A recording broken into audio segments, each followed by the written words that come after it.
Sanding sucks. Nobody I know likes to do it. But you know what's worse than sanding?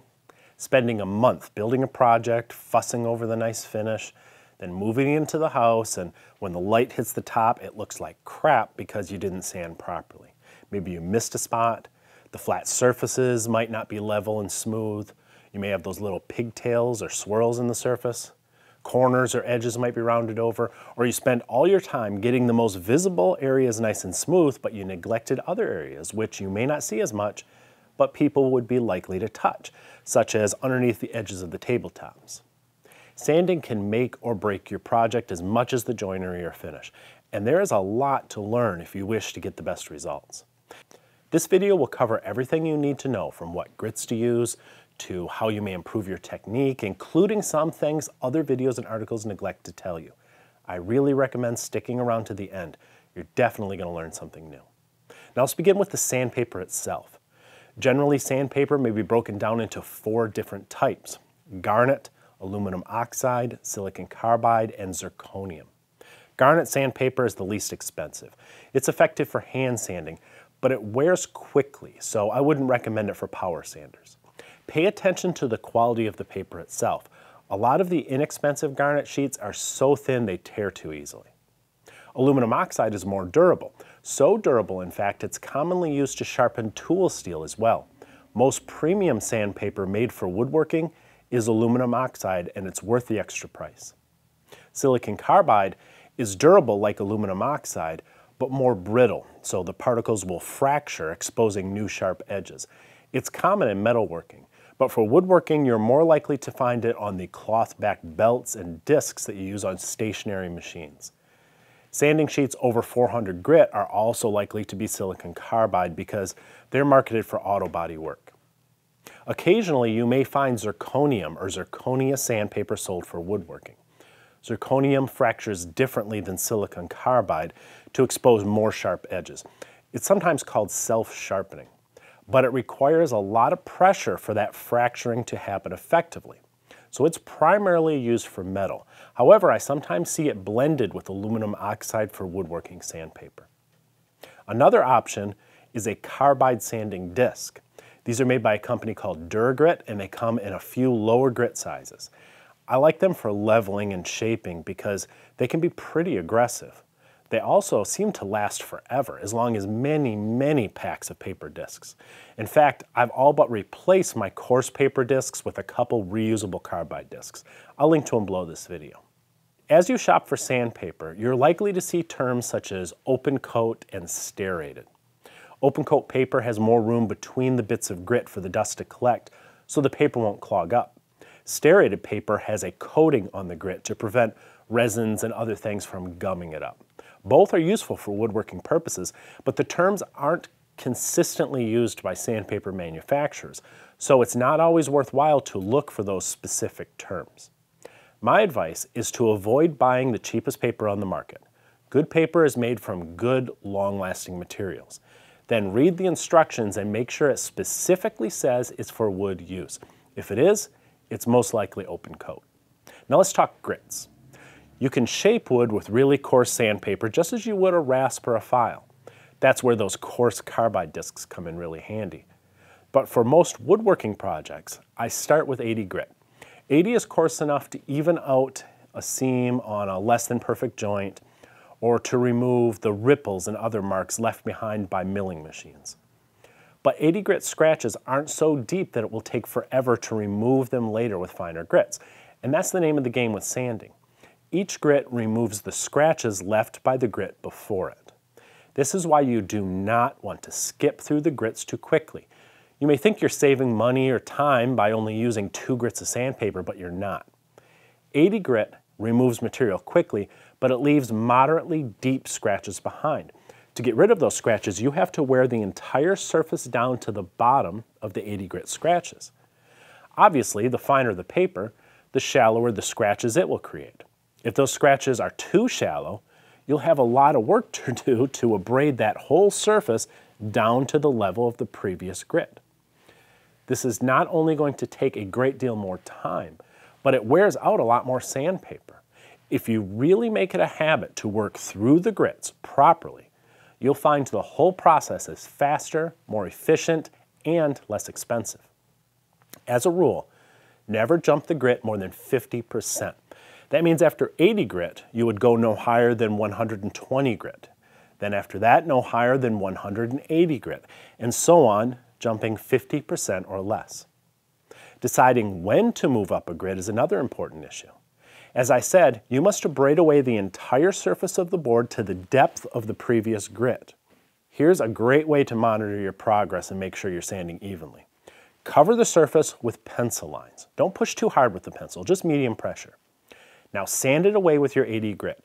Make even passes. Don't pause and push down harder in certain areas that look like they need more sanding.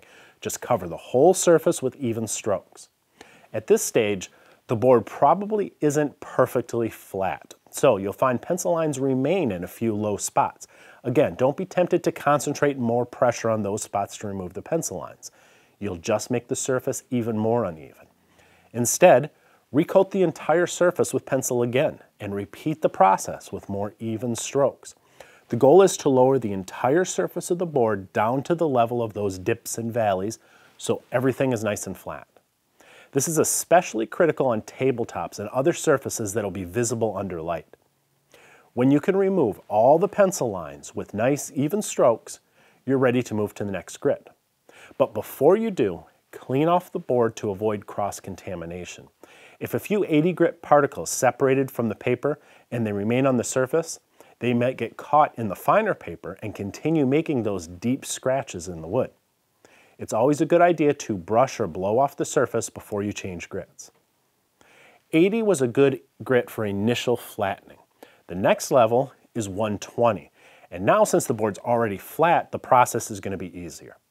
But I'm still going to cover the entire surface with pencil lines, again, using just medium pressure to help me judge my progress. By the time these pencil lines are sanded away, I'm ready for the next grit. Now, how high should you go with your grits? That depends on the finish you're using. The deeper the scratches left in the wood, the darker your stains or dyes will be. If you hope to add a fair amount of color, you may go from 80 to 120 to 150 and stop. If you want a little less color, you may go from 80 to 120 to 180 instead of 150. 180 is also a good level for many film finishes, such as polyurethane or wiping varnish, because they'll build up thick enough to fill those 80 grit scratches pretty quickly. After a couple coats, you're just going to be feeling the surface of the finish, not the wood. Finer penetrating finishes, though, such as natural oils, may not build up as quickly. In that case, I would go from 80 to 120 to 180 and then finish with 220 or 240. Of course, I'm talking about how finely to sand the wood itself before you put on any finish. You'll also sand between coats of finish, and in those cases, use something much finer, such as 320 or 600, because you only want to remove the imperfections in the finish, such as dust nibs, without removing too much of the finish itself. I'll list all these grits in the description below the video so you can remember them. Another technique some folks like to use with solid wood is to raise the grain before finishing.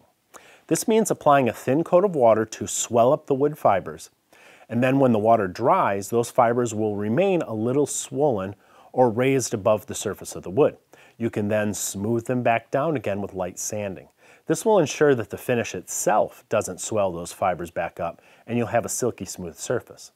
Not everyone bothers raising the grain, but I think it's a good idea, especially if you plan to apply a water-based finish. And the time to do it is right before you use your final grit of sandpaper before finishing.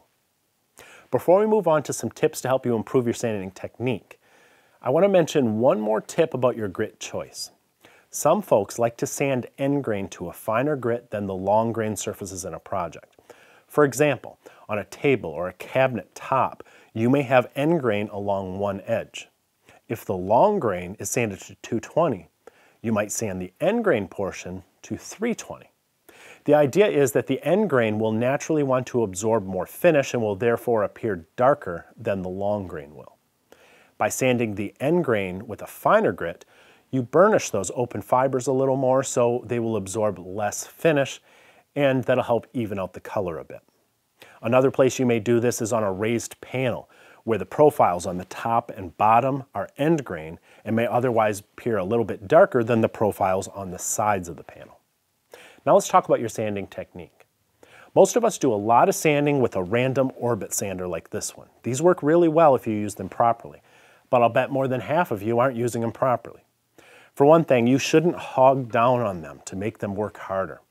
While they will dig out wood faster if you push down, especially on an edge, it's a bad idea for several reasons. First, it's harder on the sander motor and the sanding pad. You'll generate heat that will begin to melt and destroy the little hooks that hold on your sandpaper. That heat will also cause your sandpaper to wear out more quickly. Overly aggressive sanding can also cause bits of grit to separate from the paper and collect together beneath the disc, creating hard little lumps. That's one of the causes of those little pigtail scratches that look awful under finish. You know you're pushing down too hard if the sander stops spinning as it should. Random orbit sanders spin and they oscillate back and forth at the same time to randomize the scratch pattern. If you push down too hard, you interrupt the spinning part and the sander will mostly just vibrate. You can test this by putting a mark on the edge of the pad and watching how the motion changes as you add or release pressure. It's also important to have good dust collection, not because you don't want to breathe in the fine dust, which you don't, but also because allowing dust to build up beneath the sander is another cause of those little pigtails we all hate. Some sanders claim to have good built-in dust collection with bags and even filters. It's all nonsense. You need active dust extraction from a shop vacuum or a dust extractor. Believe me, proper dust collection will make the sanding process more tolerable and produce better results. Finally, do not rely on your random orbit sander for every grit. It's always a good idea to sand by hand with the sanding block for the final grit, moving with the grain. This will ensure you get rid of the last of the swirl marks that a power sander may leave behind. A lot of woodworkers neglect hand sanding, but I think it's critically important. Not everything is best done with power tools. Hand sanding for your final grit will make a big difference, even if you only do it on the most visible surfaces in the project. Finally, keep in mind that many of these techniques apply to solid wood. Plywood's a little different. When you buy that nice oak or maple or birch plywood, you have to be careful not to sand through the ultra-thin veneer on the outside. I don't use anything more aggressive than 180 grit on veneered plywood, and I'm careful with that. You can't really level a plywood surface. You get what you get. That's one of the downsides of the material. If you try to level it with the techniques I just discussed, you may sand through the veneer. Just give it a quick sanding with 180 or 220 and call it good. We could talk all day about sanding techniques. We may make a follow-up video down the road about more mistakes people make with random orbit sanders. But the tips in this video should really help you up your sanding game for your next project. See you next time.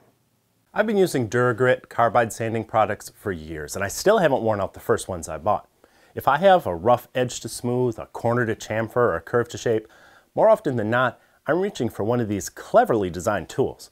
It's one of those workshop secrets I wish I'd discovered long ago. Check out the link below this video to see for yourself.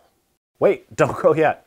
If you're new here, please subscribe and remember to ring the bell. I would really appreciate that. Give us a thumbs up, or better yet, leave us a comment. I always read them. And be sure to check out the latest issue of Stumpy Nubs Woodworking Journal. It's always packed with tips, tricks, and tutorials designed to make you a better woodworker.